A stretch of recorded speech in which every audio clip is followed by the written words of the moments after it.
ನಾವು ಉಳಿದಾಗೆ R T ಐಯಲ್ಲಿ ಕೂಡ R T ಐಗೆ ಇದು ಬರೋದಿಲ್ಲ. ಆರ್ ಟಿ ಐ ಸಪ್ರೇಟು, ಇದೇ ಸಪ್ರೇಟು. ಇದು ನಾವು ಮಾಡಿರೋದು ನಿಮ್ಮ ಜಮೀನು ದಾಖಲೆ ನೀವು ಪಡ್ಕೊಳ್ಳೋಕ್ಕೆ, ನಿಮ್ಮ ಜಮೀನು ದಾಖಲೆ. ಸೊ ಇದು ಆ್ಯಕ್ಚುಲಿ ಕಾನೂನಲ್ಲಿ ಸ್ಟ್ರಿಕ್ಟ್ಲಿ ಹೋದರೆ ಇದೆಲ್ಲ ಆರ್ ಟಿ ಐಗೆ ಬರೋದಿಲ್ಲ. ಯಾಕೆ ಅಂದರೆ ಇದು ಯಾರ್ದೋ ಒಬ್ಬರದು ಜಮೀನು ಮಾಲೀಕತ್ವದ ವಿಷಯ, ಸ್ವಂತ ಜಮೀನು. ಈಗ ನೀವು ನಂದು ಜಮೀನು ನೀವು ಕೇಳ್ತೀರಿ, ಆ್ಯಕ್ಚುಲಿ ಕೊಡಬೇಕಾ ಬೇಡವಾ ಅನ್ನೋ ಜಿಜ್ಞಾಸೆನೂ ಕೂಡ ಇದೆ. ಆರ್ ಟಿ ಐಯಲ್ಲಿ ನಾನು ನಿಮಗೆ ಕೊಟ್ಬಿಟ್ರೆ ನನ್ನ ಜಮೀನ್ದೆಲ್ಲ, ಉದಾಹರಣೆಗೆ ಇವೆಲ್ಲ ಇಶ್ಯೂಸು ಕೂಡ ಇದ್ದಾವೆ. ಬಟ್ ಇದು ನಾವು ಮಾಡಿರೋದು ಜನ ಅವರ ಜಮೀನಿಗೆ ಸಂಬಂಧಿಸಿದಂಥ ದಾಖಲೆಗಳನ್ನು ತೆಗೆದುಕೊಳ್ಳಿಕ್ಕೆ ಮಾಡಿರ್ತಕ್ಕಂಥದ್ದು. ಸೊ ಇನ್ನು ಉಳಿದಾಗೆ ಸ್ನೇಹಿತರೆ,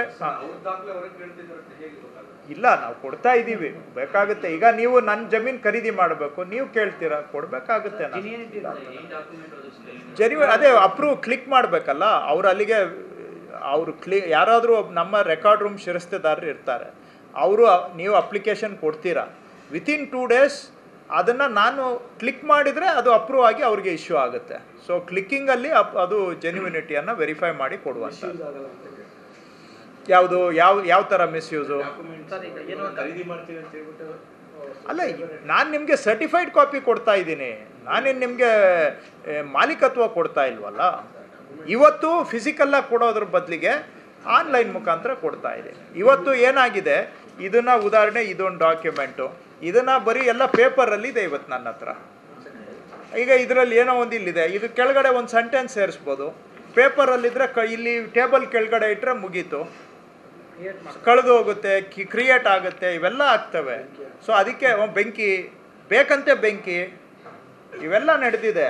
ಸೊ ಅದಕ್ಕೋಸ್ಕರ ಸ್ಕ್ಯಾನಿಂಗ್ ಮಾಡೋದ್ರಿಂದ ಈ ಥರ ಫ್ರಾಡ್ಗೂ ಕಡಿವಾಣ ಆಗುತ್ತೆ, ಮತ್ತು ಜನಗಳಿಗೂ ಈಸಿ ಆಗುತ್ತೆ. ಈಗ ಸ್ಕ್ಯಾನ್ ಮಾಡಿಬಿಟ್ರೆ ಈಸಿಯಾಗಿ ನೀವು ತೊಗೋಬೋದು, ಸೊ ಆಕ್ಸೆಸ್ ಈಸಿ ಆಗುತ್ತೆ.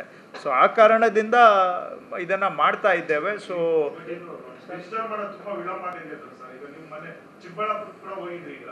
ಅಲ್ಲೂ ಕೂಡ ಸರಿಯಾಗಿ ಕೆಲಸ ಮಾಡ್ತಿಲ್ಲ ಅಂತ ತಹಶೀಲ್ದಾರ್ಗೆ ತರಾಟೆ ತಗೊಂಡಿದ್ದೀರಿ. ರಾಜ್ಯಾದ್ಯಂತ ಬಹುತೇಕ ಕಡೆ ಇಂಥದ್ದೇ ಕಂಪ್ಲೇಂಟ್ಸ್ ಇಲ್ಲ. ಕೆಲವು ಕಡೆ ನೋಡಿ, ನಾವು ದಿನಕ್ಕೆ 9,000 ಪೇಜ್ ಮಾಡಬೇಕು ಅಂತ ಹೇಳಿದ್ದೀವಿ ಸ್ಕ್ಯಾನಿಂಗು. ಸುಮಾರು ಒಂದು 50% ಕಡೆ 9,000 ಆಗ್ತಾಯಿದೆ, ಇನ್ನೊಂದು 30% ಕಡೆ 7,000 ಮೇಲೆ ಆಗ್ತಾಯಿದೆ. ಒಂದು 20% ಕೇಸಸಲ್ಲಿ ಬಿಲೋ 7,000 ಆಗ್ತಾಯಿದೆ. ಅವ್ರಿಗೆಲ್ಲ ನೋಟಿಸ್ ಕೊಡೋದಕ್ಕೂ ಹೇಳಿದ್ದೀನಿ ನಾನು ಅವ್ರ ಮೇಲೆ. ಬೆಂಗಳೂರು ಅರ್ಬನ್ ಭಾಳ ಪೂರಿದೆ. ಈ ಆಡಳಿತ ವ್ಯವಸ್ಥೆ ಬೇರೆ ಇನ್ನೂ ಸ್ವಲ್ಪ ಸಮಸ್ಯೆ ಜಾಸ್ತಿ ಇದೆ ಅಲ್ಲಿ, ಇದೆ. ಅದನ್ನು ರಿಪೇರಿ ಮಾಡ್ತೀವಿ, ಬಿಡಲ್ಲ, ಹಾಗಂತೇಳಿ ಏನು ಬಿಡೋದಿಲ್ಲ. ಹೌದು ಹೌದು, ಒಳ್ಳೆ ಮಾತಿಗೆ ಅವರು ಕೇಳಿಸ್ಕೊಂಡು ಕೆಲಸ ಮಾಡಲಿಲ್ಲ ಅಂದರೆ ಬೇರೆ ಥರನೂ ಅವ್ರಿಗೆ ಮಾಡ್ತೀವಿ. ಮಾಡಿಸೋದು ಗೊತ್ತಿದೆ, ಎಲ್ಲ ಥರನೂ ಗೊತ್ತಿದೆ.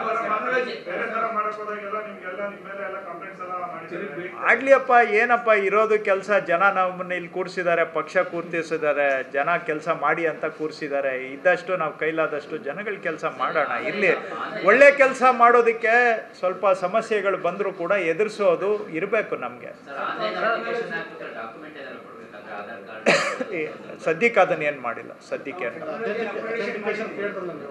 ಹೌದು ನೋಡಿ, ಯೋಚನೆ ಮಾಡೋಣ. ನಮಗೂ ಈಗ 1 ತಿಂಗಳಿಂದ ಪೈಲಟ್ ಓಡಿಸಿದ್ದೀವಿ, ಇನ್ನೊಂದು 2 ತಿಂಗಳು ಓಡಿಸೋಣ. ಈಗ ಆಮೇಲೆ ಇನ್ನೇನಾದರೂ ಇದ್ದರೆ ನೀವು ಜನಗಳಿಂದನೂ ರೆಸ್ಪಾನ್ಸ್ ಈ ಸಿಸ್ಟಮ್ ಯಾರೂ ಮಾಡಿಲ್ಲ, ನಾವೇ ಫಸ್ಟ್ ಮಾಡ್ತಾ ಇರೋದು. ಲರ್ನಿಂಗ್ ನೋಡಿಕೊಂಡು ಇಂಪ್ರೂವ್ಮೆಂಟ್ ಮಾಡೋಣ.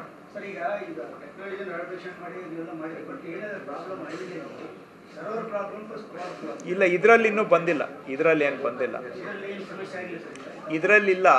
ಒಂದು ಸ್ವಲ್ಪ ಸಾಫ್ಟ್ವೇರ್ ಇಶ್ಯೂ ಒಂದು 61 ತಾಲೂಕಲ್ಲಿ ಬಂದಿದೆ, ಬಟ್ ಇಶ್ಯೂ ಮಾಡಿದ್ದೇನಿಲ್ಲ. ಅದು ಟೆಂಪ್ರರಿ ಪ್ರಾಬ್ಲಮ್, ಒಂದು 4-5 ದಿನದಿಂದ ಪ್ರಾಬ್ಲಮ್ ಇದೆ. 61 ತಾಲೂಕಲ್ಲಿ ಮಾತ್ರ ಇದೆ. ಸೆಟ್ರೈಟ್ ಆಗುತ್ತೆ, ಏನೋ ಬ್ಲಗ್ ಇರಬೇಕಷ್ಟೆ.